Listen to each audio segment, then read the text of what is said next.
민주당 얘기로 넘어가 보도록 하겠습니다. 어떻습니까? 경선 연기 문제를 좀 매듭을 지은 것으로 이제 지었고 앞으로 이제 본격적으로 레이스 돌입을 했는데 9월이 본 경선이죠? 네. 네, 그렇습니다. 9월이 본 경선이고요.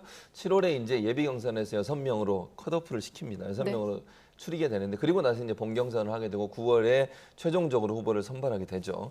그런 일정인데 지금 현재 뭐 9명 정도가 출사표를 던진 상황이에요. 그래서 오늘 이제 등록하신 분도 있고 또 후보로 등록을 내일 계속 할 거고요. 네. 이재명 지사 같은 경우는 7월 1일 날 이제 공식적으로 출마 선언을 하겠다고 지금 밝히고 있는 상황입니다. 일단 뭐 이 중에서 6명이 누가 될 거냐를 지켜봐야 되는데 지금 뭐 여러 가지 사실은 1, 2위 현재까지 지지율의 1, 2위 빼고 나머지 후보들 같은 경우에는 엎치락뒤치락 계속 되고 있는 상황이에요. 사실은 요즘 보면 3, 4위가 누가 될 거냐 이것도 관심이 되는 상황이라고 볼 수 있을 것 같은데 네. 이게 진행이 되면서 어떤 결과가 나올지는 지켜봐야 될 것 같고요. 또 하나는 이제 뭐 단일화를 하겠다고 하는 지금 움직임도 또 이루어지고 있는 상황이어서 어느 정도까지 대선판의 예비 경선에서 어느 정도까지 그 대진표가 짜여지는 부분은 좀 지켜봐야 되는 상황이다. 네, 교수님 네, 그래서 다만 중요한 건 어떻게 이 경선이 흥행을 일으켜서 국민들의 관심을 끌어올 수 있는 그 정도의 경선이 될 거냐 하는 부분 이게 이제 관건이라고 생각이 됩니다. 네, 교수님 말씀도 있었고 또 화면에 두 사람 얼굴이 지나가니까 바로 한번 들어보죠. 정세균 전 총리, 이광재 의원 단일화 얘기 한번 듣고 오겠습니다. 먼저 저희 둘이 하나가 되고 민주당 적통 후보 만들기에 장정을 이어가 국민과 당원, 지지자 여러분의 염원에 부응하도록 하겠습니다. 후보자들에게 자신이 1등할 수 있는 모든 방법을 제안드릴 것을 이 자리를 빌어서 다시 한번 요청드립니다. 경선을 역동적으로 만들 수 있는 제안이라면 그 어떤 것이라도 수용하겠습니다. 네, 지금 강훈식 단장이 역동적으로 경선을 만들 수 있는 제안이라고 표현했는데 이 두 사람의 연대는 역동적인 제안이 될까요?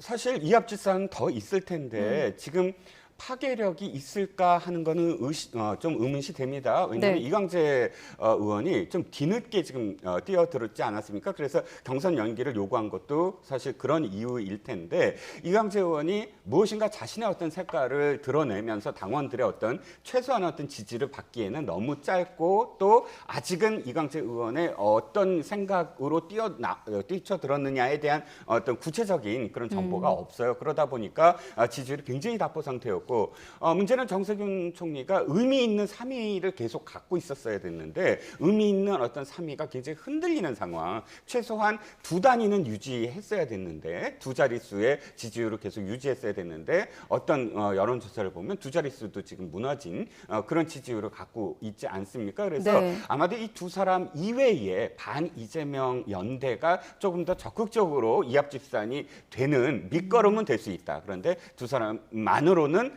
반 이재명 뭐 깃발을 들고 이렇게 이 두 사람만으로의 어떤 그런 영향력은 없을 것이다 하는 점이고요. 한 가지 강식 그 단장의 지금 무엇이든지 다 수용하겠다라는 건 좀 아쉬워요. 왜냐하면 단장으로 받았을 때 지금 중요한 건 경선을 연기하는 것만 뭐 흥행의 문제가 아니라 룰이거든요. 어떤 식으로 할 거냐. 근데 당이 지금 어떤 식으로 할 거냐에 대한 생각을 좀 갖고 있었어야 됐다. 그래서 도리어 후보들한테 제안을 하고 역제안으로 받으면서 뭔가 이 단일화한 안으로 가야 되는데 그것을 보이지 않고 각 그 후보 진영들마다 다 안을 내놓으라라고 얘기하면 그 룰 미팅에서 굉장히 힘들어지거든요. 각자 안 다 생각이 다를 테고 적합도냐, 뭐 저 지지도냐, 여론조사를 뭘 갖고 할 거냐 이런 그 디테일한 것부터 굉장히 아마 이제 싸움에 들어갈 거예요. 그렇다면 당이 먼저 그리고 왜 경선 기획단을 왜 맡겼습니까? 안을 갖고 뭔가 이 구체적으로 흥행을 일으켜라라고 맡기지 않았습니까? 그렇다면 지금 안을 구하는 게 아니라 안을 내놓고 그거에 따라서 후보들의 안을 받아들이면서 해야 되는 어떤 상황이 아닐까. 뭐 갖고 계시겠지만 내놓지 않고 벌써 후보들한테 안 내놔라라고 이야기하는 게 앞뒤가 안 맞는 것 같아서 그냥 조언을 드립니다. 네. 그 중에 하나 갖고 있는 흥행 필승 카드로 알려진 게 이제 예비 경선 과정에서 최소 4번 정도 TV 토론을 하겠다 아니겠습니까? 교수님은 어떻게 보세요? 앞으로 흥행과 혁신 좀 두 가지 목표를 달성하기 위해서 민주당이 어떤 고민을 해야 할까요? 뭐 다양한 고민을 해야겠죠. 그러니까 지금 이종훈 평론가 말씀하신 것처럼 안을 갖고 있을 거예요. 그러면서 이제 여러 가지 안을 또 제안을 받겠다는 것인데 아마 대선 경선 기획단 같은 경우에는 사실 예. 국민의힘이 지난번에 당대표 선거하면서 상당히 많은 사람들의 관심을 끌었던 부분이 있잖아요. 그러니까 새로운 변화가 필요하다고 하는 부분에 대한 어떤 절박감이라는 생각이 들어요. 저는 개인적으로 그런 생각이 들고 다양한 의견들을 받아들여서 그걸 가지고 논의하고 기획단에서 어떤 형태로 경선을 할지를 결정할 거라고 저는 봅니다. 그런 차원에서 본다고 하면 다양한 의견들을 수렴하는 것은 필요한 부분이라는 생각이 들어요. 물론 그것이 뭐 경선 룰을 완전히 서로 이렇게 경쟁하고 또는 싸우고 또는 뭐 서로가 서로를 공격하는 그런 입장의 문제가 아니라 네. 경선의 방식 차원에서 뭐 토론회를 어떤 방식으로 어떻게 할 거냐 하는 부분들 이런 부분들에 대한 논의가 좀 있을 걸로 보여지기 때문에 뭐 모르겠습니다. 얼마나 많은 사람들이 의견을 낼지는 모르겠지만 기획단 안에 있는 분들이 좀 더 적극적으로 얘기할 거라고 저는 보고요. 다양한 형태의 시도와 도전들을 할 거라고 봐요. 단순히 그냥 TV 토론 4번 이게 아니라 TV 토론이 예전과 다른 방식으로 진행되는 것들을 고민해야 된다. 그렇지 않으면 국민들에게 다시 관심을 끄는 데는 한계가 있을 수 있다. 이런 말씀을 드리고 싶습니다. 네, 이른바 경선 연기론이 불발되면서 그러니까 원칙 경선이 되면서 이제 이재명 지사의 대권 도전도 주목을 받고 있는데 다음 달 1일, 뭐 다음 달 1일이지만 당장 목요일이거든요. 어떻습니까? 이재명 지사의 앞으로 상승세. 이재명 지사는 선택을 해야 될 거예요. 이제 1일날 이제 대선 출마를 공식 선언합니다. 네. 지금까지는 로우키였어요. 자기가 목소리를 적극적으로 내지 않고 기본소득과 관련된 부분만 어쨌든 자신이 목소리를 내고 네. 그 외의 부분, 예를 들어서 윤석열 전 총장과 관련돼서 많은 후보들이 비난을 하고 비판을 했는데 그 구도에는 안 들어갔거든요.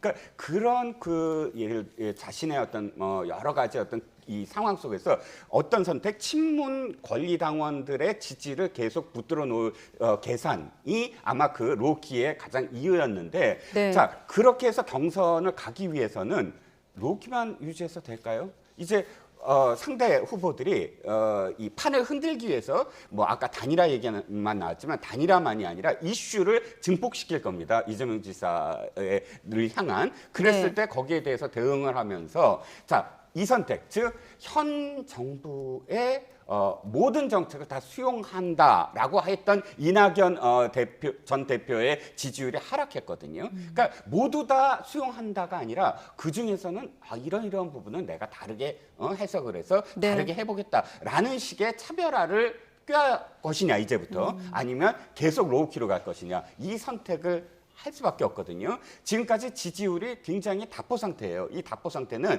이 당에서의 어떤 이 지지만 받아서는 안 되는 거거든요. 그러니까 중도라든지 혹은 문재인 대통령에 대해서 진보이긴 하지만 비판적인 어떤 그룹의 이 지지도 받아야 되거든요. 그렇다면 이제 1일 날 이후에 차별화를 꾀할 것이냐 아니면 계속 끝까지 로우키를 갈 것이냐 이 선택을 하는 날이라고 저는 생각을 합니다. 네, 비대면으로 하겠다고 했으니까 그 영상에서 어떤 얘기가 나올지 한번 지켜보도록 하고 지지율 말씀하신 김에 차기 대선 주자 적합도도 한번 보고 가겠습니다. 이번 조사 결과만 놓고 봤을 때 지난주보다 그러니까 격차가 지난주에 13%포인트였다면 이번엔 지금 거의 4%로 많이 좁혀졌거든요. 여론조사 추이는 어떻게 해석하십니까? 여론조사는 윤 전 총장의 예. 지지율이 지금 빠지고 있는 상황이잖아요. 뭐 크게 두 가지 이유가 있다고 보는 첫째는 엑스파일 논란이 일면서 윤 전 총장에 대한 저러다가 윤 전 총장이 또 중간에 그만둘 수도 있겠구나 이런 위기감이 일정 부분 작용했다고 보여지고요.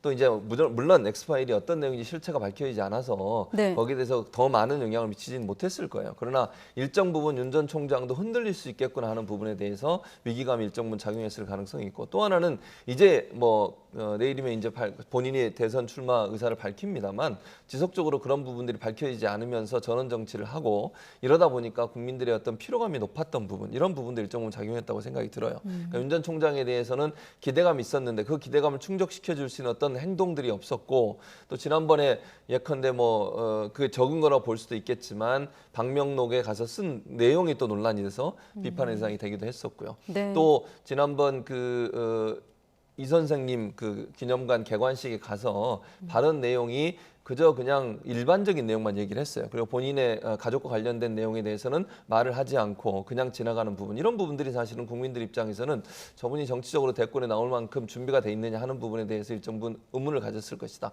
그런 부분들이 일정 부분 작용을 해서 네. 지지율이 좀 빠졌다고 보여지고 이재명 지사 같은 경우야 큰 변화가 없어요 사실은. 물론 상승을 타야 되는 상황이고 그리고 일정 부분 이번에 약간 올랐는데 지난번보다 아무래도 이제 계속 지지하고 있는 분들이 지지도가 계속되고 있다고 보여지고요. 일정 부분 중도층에 있는 분들도 이재명 지사의 정치적 행보가 좀 더 적극적으로 나아가게 되면 지지도도 일정 부분 변화가 올 가능성이 있다 이렇게 보여집니다. 네, 또 마침 내일 발표도 있고 또 7월 1일에는 이지사 발표도 있기 네. 때문에 그런 내용들이 또 어떻게 1, 2위 주자 간에 영향을 미칠지 지켜보기로 하겠고 다른 조사 결과에선 또 다른 후보들도 눈에 띕니다. 앞선 조사에서는 최재형 전 원장이 없었는데 이 대선 주자 지지도에서는 최 전 원장도 이름이 보이고 또 한 가지 홍준표 의원과 추미애 전 장관 지지율도 좀 눈에 띄거든요. 네, 그렇습니다. 경선은 대개는 이 주장이 확실하게 양극단으로 치달아요. 네. 그런데 본선으로 가면 중도로 회귀되거든요. 무슨 얘기냐면 경선은 당원들이 사실 주인이에요. 물론 지금은 이 여론조사가 많이 이제 들어가긴 하지만 네. 그렇기 때문에 당원들이 대개는 이 당의 강령, 이념 여기에 좀 더 많은 지지를 하거든요. 그래서 홍준표 또는 추미애 이 두 분은 사실 각각의 당에서 약간 좀 더 강경하고 좀 더 뭐랄까요 보수의 이념 이쪽 뭐 좌파의 이념 우파의 이념 뭐 또는 당에서 굉장히 목소리가 크고 이런 그 지지 강경 지지를 표방하는 어떤 부분들이기 때문에 네. 그런 지지를 지금 결집하는 어떤 상황이 됐어요. 그리고 또 한 가지는 지금까지 양 당 모두 이 나오는 사람들이 일정하고 또 지지율이 일정했기 때문에 이것이 오래되다 보면 그 유권자들 입장에서 뭔가 좀 다른 목소리 없을까 이런 어떤 기대 심리가 있거든요. 그 기대 심리에서 이 두 사람이 한 사람은 복당을 하고 한 사람은 대선 출마 선언을 하면서 그 일정 정도의 어떤 팬덤 현상이 결집을 하는 게 아니냐 싶은 거죠.